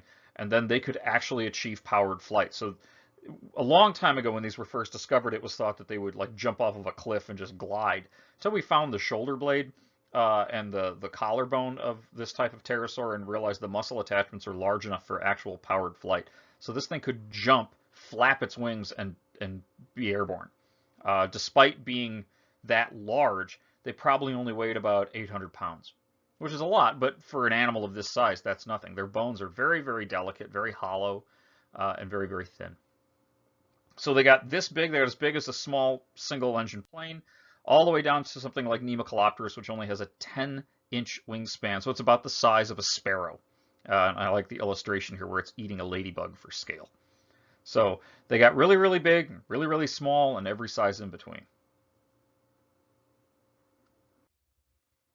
Mammals also diversified in the Mesozoic. We really should mention something about them. They first appear in the late Triassic, and the first mammals are very primitive. They're small, they mostly burrow. And we don't find a lot of fossils from Mesozoic mammals. Their skeletal structures are very, very delicate, so they break down very easily. However, the most durable parts of their body are their teeth and jaws, and so we find those, and then as we find more of the animals, we can do a better reconstruction of what they look like. But most of the mammalian fossil record from the Mesozoic is tied up in teeth. The first kind of mammals that we really want to look at are the triconodonts, which means three-cusped tooth. Triconodont, three-cusped tooth. And you can see a triconodont here. Okay, those three cusps. Now, if you have a pet cat or a dog, I want you to and you're staying home and hopefully you're seeing them. Next time you give them a treat, watch how they eat it. Okay, what most dogs and cats will do is they'll move whatever hard thing they're chewing on to the side of their mouth, and it's like they're chewing it with their molars. They're actually not chewing it with their actual molars. They're using these teeth. So this is a diagram of modern day carnivorous mammals like cats and dogs and bears and so on.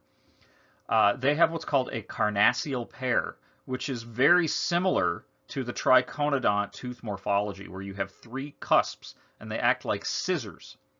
So if you have a dog or a cat that'll actually let you mess around and like look in their mouth, these are the first major set of molars, and they act like scissors. So when you give your dog a chew toy and they move it to the side of their mouth to really crack down, they're using the scissors that are in their teeth to cut those and to break that. And this is not exactly the same evolutionary lineage as our triconodonts, but it was probably used in a very similar way. And then we get into the multituberculates, which actually just means multi-tubercles, or lots of bumps. And these are molars that have lots of little sharp ridges and valleys for processing food. So we think that the triconodonts were probably eating small prey, and multituberculates had a more varied diet. All of which very small. I think the largest Mesozoic mammal is about the size of a badger. Plants also diversify considerably during the Mesozoic. So not only do we get our first birds, we get our first mammals, and our first flying vertebrates in the Mesozoic, we also get a lot of our modern plants. Gymnosperms appear in the Mesozoic, especially in the Jurassic. So gymnosperms would be things like ginkgos and cycads. These really start out back in the very late Paleozoic, but they don't become abundant until the early Jurassic. So a lot of our conifers, our pine trees, a lot of our big ferns. You've seen ginkgos before. They kind of, actually there's one right outside of Halsey. These are kind of a fan-shaped leaf. They kind of stink in the springtime. Cycads, though, these are the ferns that look like a big pine cone with fern fronds coming out of the top. And then angiosperms, all flowering plants and fruit-bearing plants, first appeared in the early Cretaceous period. We think there's a strong relationship between insects and plants, but in this case we also think that this is the first time in the Mesozoic was the first time we had widespread vertebrates on land that were herbivores. Think of herds of ceratopsians and hadrosaurs or stegosaurs or sauropods wandering around eating a lot of flowering plants. Those fruits might be useful in seed dispersal, similar to how elephants today use their feeding strategies to help with seed dispersal in Africa. So angiosperms, actually some of the earliest flowering plants we have fossils of are magnolias and water lilies. So the kinds of plants we still see around temperate zones today. I mean, there's magnolias here in Oshkosh, magnolia trees. Those have a fossil record that go all the way back to the Cretaceous. That's a ginkgo. Again, you've probably seen these types of leaves before. I don't know, some people think if you take ginkgo biloba extract, it's good for your memory. I tried it once, but I kept forgetting to take it. And then we have our cycads, which again, they look like a big pine cone or almost like a pineapple type structure, but they have these big sharp fronds coming out of the top. So let's close things out for the Mesozoic. Okay, if we look at the end of the Cretaceous period, here's the world in the very late Cretaceous, and as you can see, it looks pretty familiar. A couple of things to note. Australia and Antarctica are still firmly attached to each other. We still have that western interior seaway in the American West. Europe is starting to come together, but a lot of it's still underwater, as is North Africa. But as you can see, we have a North and South Atlantic. We have a Pacific, Indian Oceans. It's looking familiar. Not exact, but looking familiar. So this is how we begin the end of the Cretaceous period. Okay. The laramide orogeny starts uplifting in the latest part of the Cretaceous. You remember this is a shift from the Sevier, which was a volcanic producing subduction, to a more shallow subduction, which drained off the western interior seaway. If we go from this diagram down to here, you can see the comparisons. This is going to be a little bit more early Cretaceous, and then here we get into a later Cretaceous, later to middle, as we're draining off that western interior seaway, which normally had divided North America in two. But as the Rockies or the Laramides start to uplift, that begins draining off. Now, we call this extinction the KPg, sometimes the KT, and the reason for that is we used to call the beginning of the Cenozoic era the Tertiary, and now we call it the Paleogene. We're talking about the same time period, just a different term. So KPg is Cretaceous Paleogene, K for Cretaceous because C was already taken for Cambrian. So as we approach this extinction, let's think about a couple of things. What killed the dinosaurs off? Was this extinction event gradual, like over thousands or millions of years, or was it instantaneous on maybe tens of hundreds of years? What else died out? Who survived? How was the ocean affected? Remember, this last set of questions, who else died, who survived, and how is the ocean affected? Best approach to any mass extinction on the planet Earth. Because if you really want to know what caused an extinction, you don't want to just look at what died. You want to look at what didn't die. What made it through? Why did it make it through? So let's start off with just a quick census of what we have in the Mesozoic, at the end of the Mesozoic, for vertebrates.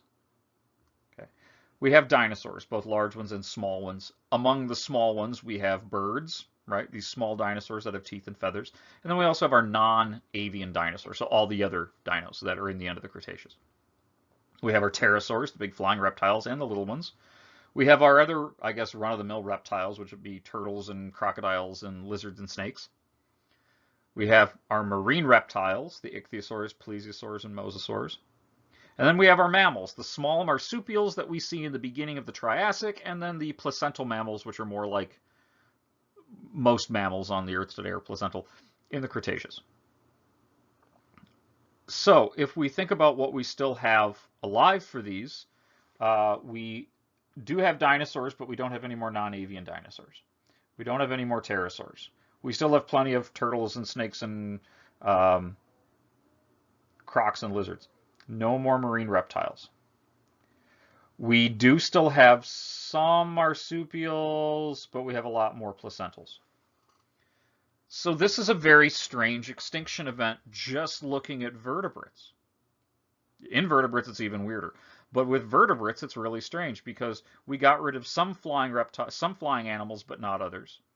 We get rid of some terrestrial animals, but not others. And mammals kind of do a turnover. They start out with one common group, and then they end up seeing that change happen anyway. So we can't just say, oh, the dinosaurs went extinct, because it's like, well, most of them did. Why did pterosaurs go extinct and birds didn't? Why did turtles and crocodiles make it, but marine reptiles didn't? So it's a very selective, very strange extinction. Turns out, though, we need to be more careful with how we look at the extinction event, because there were things that went extinct before that Cretaceous-Paleogene boundary. When we talk about extinctions, timing is important, because if we're saying a mass extinction is at the end of a period, that's what defines it. Some of these things are going extinct beforehand. Remember the giant bivalves and the weird Rudis, the twisty bivalves that didn't look like bivalves that we had in the Cretaceous? Most of those go extinct actually before the Cretaceous-Paleogene mass extinction.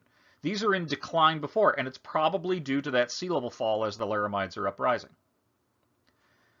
Not only that, but the ichthyosaurs became extinct in the middle of the Cretaceous, and then the mosasaurs replaced them. So we can't say all marine reptiles went extinct at the same time, because the ichthyosaurs actually have been around from the Triassic all the way to the middle of the Cretaceous when they finally go extinct.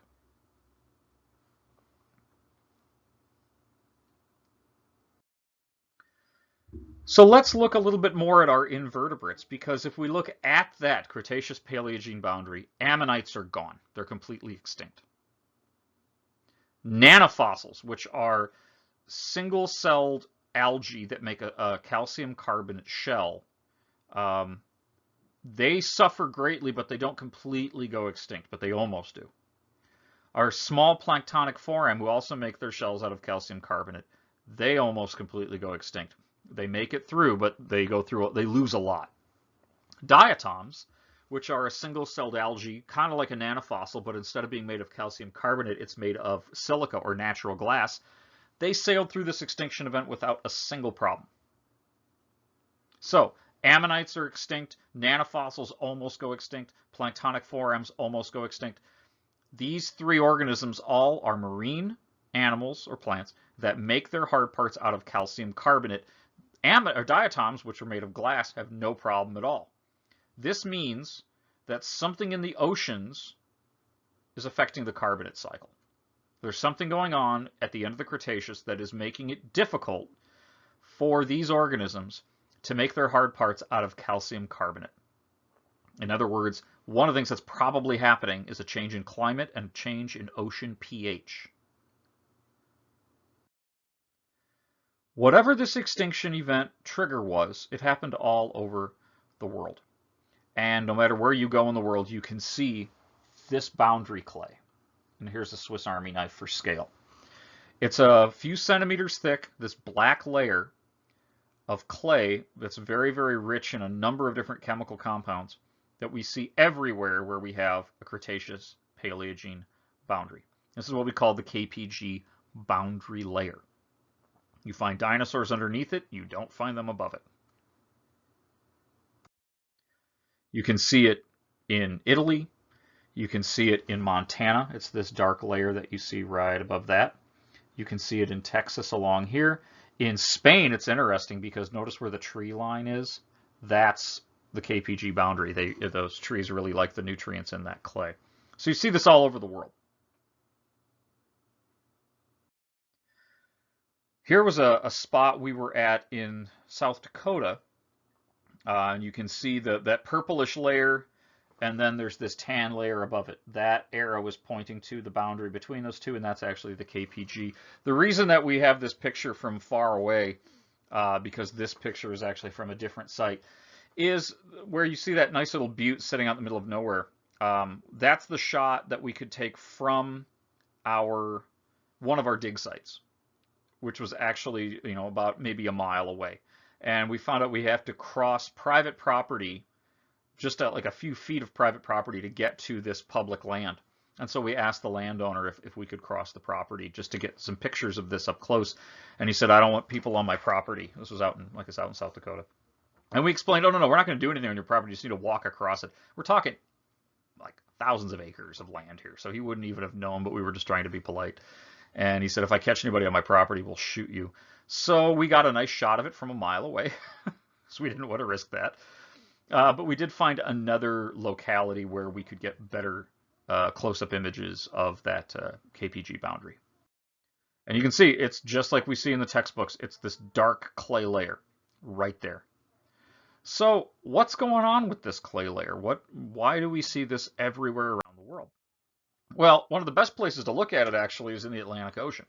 Because if you go out into the middle of the Atlantic, we're going to kind of hover over where that Cretaceous seafloor is, and you take a sediment core, here's what you find, is that boundary clay is rich in a rare earth element called iridium. And this was first discovered in 1977 by a geochemist named Luis Alvarez and his son. They worked on this together.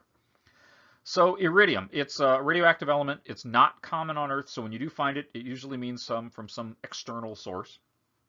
But it's only present in that dark band at the end of the Cretaceous, beginning of the Paleogene. However, if we look deeper into that boundary clay, into its components, what we see is that it's also enriched in a substance called shocked quartz. So this is a quartz grain that's been rapidly deformed. We find these little glass beads perfectly round glass beads that we call microtectites. They're little spherules. Commonly, we find tektites today in the form of glass from meteorite impact. So in other words, a meteorite hits so hard and so fast that it melts any silica-rich minerals, and they just cool as glass.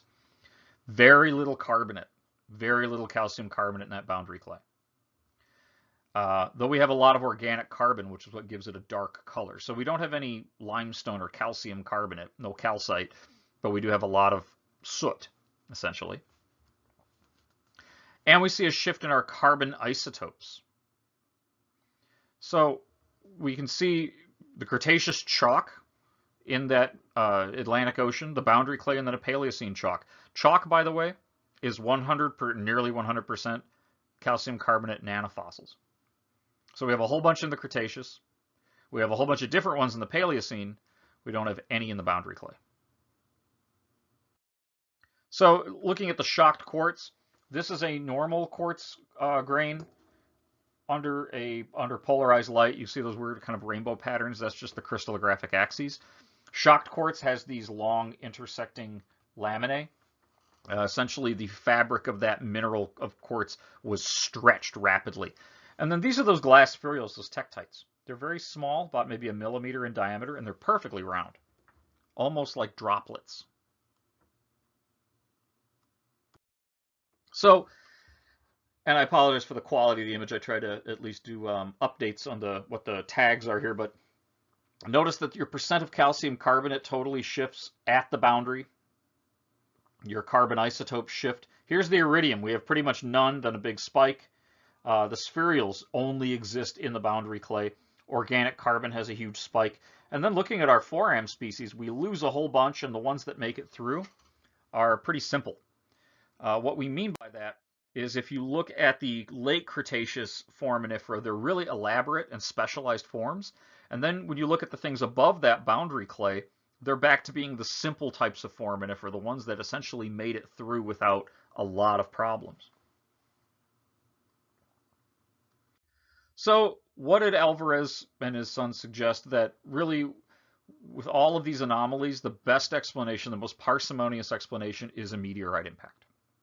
That's how you're going to get a rare earth element abundant on Earth during a brief period of time. That's how you're going to get a bunch of organic carbon. That's why you're going to disrupt the ocean chemistry, all of that stuff. So if you're going to say, though, that the Earth was hit in the Cretaceous period by a giant rock from space, you need a smoking gun. So where's the crater? So remember, this was proposed in 1977, and it was just a couple years later that the impact site was discovered, and that is here at location number 1, and it's known as the Chicxulub crater, and it's in the Yucatan of Mexico. So if you've ever been down to Cancun, you've been pretty close to Cretaceous ground zero. So it was right about here back in the Cretaceous period. Notice we still had a relatively narrow North Atlantic, but the continents were beginning to shift apart or continue to shift apart. But at that time, the Yucatan looked very different than it does today. Most of it was actually underwater in the form of a reef. So when you go to Mexico today, go to the Yucatan, go to Cancun, and you're above sea level, that's all been built up geologically over the last 65 million years, because back in the Cretaceous, that was an underwater reef. So it's important to note that here's where the Cretaceous shoreline was at the time compared to today. So it hit in the ocean. It hit in the Gulf of Mexico. Okay, and this was discovered in about 1981. And it was discovered because of soil researchers that noticed some gravitational anomalies in the form of these concentric rings. So it's not like a crater you can trip and fall into. If you've ever visited this part of Mexico, it's incredibly dense in jungle. You can't see a lot. So they had to use some ground penetrating radar and some kind of interferometry to see it. However, the outer rim of this crater is about 180 kilometers. So here's actually the ring of the Chicxulub crater. You can see Merida is pretty much right in the center of it. And again, you could drive from Cancun to Merida and you're not going to go downhill into a crater. It doesn't really look like that. And also a significant portion of the crater is still underwater. But that's the concentric rings that they found. There's an outer rim, and then there's this inner one. So there's two rings actually. And then you notice all the white dots that we see, especially here in the east, but then we've got a whole bunch of them kind of peppered throughout the west. They really mark that southern boundary of the Chicxulub crater, these white dots. So what are those? Those are cenotes, or sinkholes that have filled in with water. If you ever go down to Mexico, going, cave diving or something into a cenote is a common tourist thing to do. It's also where a lot of villages get their drinking water. These have a long archaeological history. Major civilizations, Mayan civilizations, were built near cenotes. But cenotes are just sinkholes. It's limestone that's dissolved, they've collapsed, and then rainwater fills them up, and you've got something to drink. So why do we have so many cenotes marking the southern margin of the impact crater? Because 65 million years ago, when that impact happened, it cracked a bunch of limestone. Over millions of years, that limestone the water following along cracks in that limestone have caused it to produce underwater caves, which ultimately, eventually collapse inward and then fill up with water. So the cenotes actually mark where the crater is. If you map just the cenotes, you can actually see the crater pretty well, its southern margin at least. Now, why is the eastern portion so much more pockmarked than the western portion, the southwestern portion?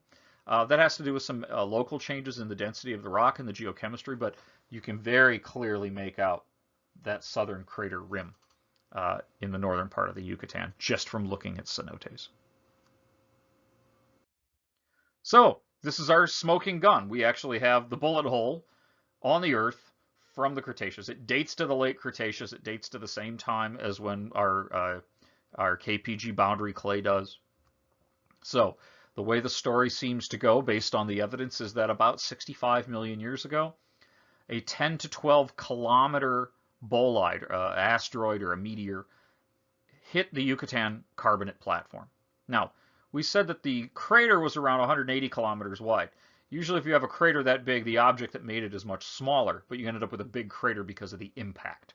So based on that size ratio, we should see a 10 to 12 kilometer wide object hitting us from space. This forms a crater that's approximately 200 kilometers wide.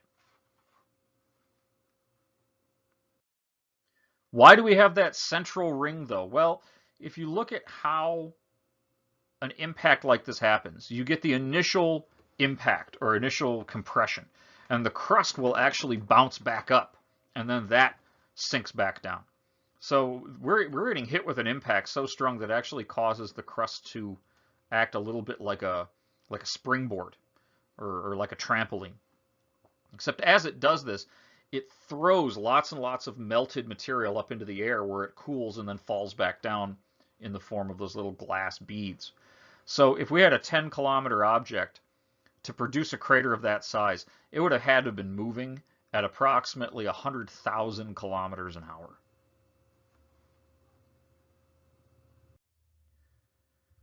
How much energy are we talking about from this?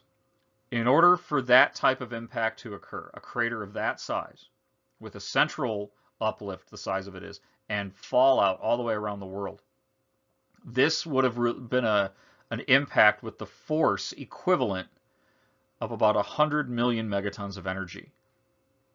To put that into a context, that would be like setting off 300 million nuclear weapons at once. So this is a global killer. This is a huge, huge impact event. Yet, we're not talking about a huge object. It's 10 to 12 kilometers wide, but it's hitting with such force it can do this to the surface of the Earth. Okay. So what would this do? You'd see, remember, we have that unique soot layer associated with the KPg boundary, the reason why that boundary clay is black. That's because this would have vaporized a lot of moisture, a lot of plant life, and a lot of animal life, turning it to pure carbon dust. Like essentially if you're starting your charcoal grill and you get that black soot all over you, that's the kind of stuff we're talking about. This would have kicked it up into the atmosphere. The heat coming off, even if it hit in the ocean, the heat from this would have kind of cascaded outward and swept the surface of the Earth in fires. and would have killed most terrestrial animal life that was exposed. So when we think about what survived and what didn't, small birds that can hide inside of burrows, small lizards and snakes, and animals that can live underground, live in buffered aquatic environments, live under rocks, they're going to make it through. The large things might have a bigger problem. Any debris that's kicked up from this massive impact is going to go up into the upper portions of the atmosphere. It's then going to circumnavigate around the entire planet in our atmosphere and then slowly start to fall out. Is what we mean by a nuclear winter. You're going to see a temporary decrease in temperatures because it's blotting out solar radiation from getting through the atmosphere. It's also going to distribute soot and tektite and iridium all around the planet. However, an impact event does not explain everything that died at the end of the Cretaceous. Remember, we have lots of things going extinct before the impact. As Pangea is breaking up, we see global sea level falling. We see global climate starting to cool a bit. And we start seeing large-scale volcanic eruptions, especially in India at the time. We call these the Deccan flood basalts. So if you look in older kids' books on dinosaurs, there's always volcanoes erupting in the background. And yes, this was a very volcanic time, especially in what is now India. So if you look at this map of India, all of the brighter orange or yellow color, that's basalt. So during the end of the Cretaceous, in less than 500,000 years, there was more than 1 million cubic kilometers of basaltic lava erupted in what is now India. So this mantle plume burns its way up through the crust and just pours basalt out for about 500,000 years. Now, recent dating of this basalt puts it about at the same time, if not slightly after, the impact event itself. So this may have been a continuation of that impact. It might be a situation where the impact hits and it causes this mantle plume to erupt in India, which would have then changed the atmosphere, adding to major changes in temperature and ocean chemistry. So, and this is from your textbook, as we go through the Cretaceous from the Campanian to the Maastrichtian, which is the end of the Cretaceous, and then going into the Paleocene, we do see a regression. And as a result, rudists and inoceramid bivalves go extinct. Ammonites start to go extinct, and then ultimately go extinct at the boundary. Marine reptiles start to go extinct before the impact event, but then ultimately do finally go extinct then. Diatoms are glass organisms, not a problem throughout this entire extinction event. The coccolithophorids, those are also known as the nanofossils. We lose a bunch and then we have to re-evolve some in the tertiary. Same thing with our planktonic foraminifera. Dinosaurs, the non-avian dinosaurs, were already in a decline at the end of the Cretaceous, but this was the final extinction event for them. Turtles and crocs, salamanders and frogs, no problem at all. Mammals, we see a turnover from marsupials to placentals, but that was already starting to happen anyway. And then land plants, we do see have a bit of what we call a fern spike, and that's probably due to that decreased solar radiation during the fallout time. So what caused the Cretaceous extinction? A lot of things. We already had changes going on with climate and tectonics and ocean currents and circulation at the end of the Cretaceous period. And then to top it all off, we get hit with a big rock from space. So it's not an easy thing or a wise thing to say the Cretaceous extinction was caused by a single event. It's what I like to call giving it a bumper sticker answer. A simple answer you can slap on a bumper sticker. Here's what killed off the dinosaurs. It's not that simple. This is a complex extinction. There's evidence for all of these different lines, different theories, and they all have to play a role. I like to simplify it as saying the Cretaceous was a time of change, and then there was a really, really bad day at the end of it. All of these changes, though, set the stage for the Cenozoic era, the era that we're currently living in, which we call the Age of Mammals. And so we'll go ahead and stop there, and we will pick up with the Age of Mammals next time.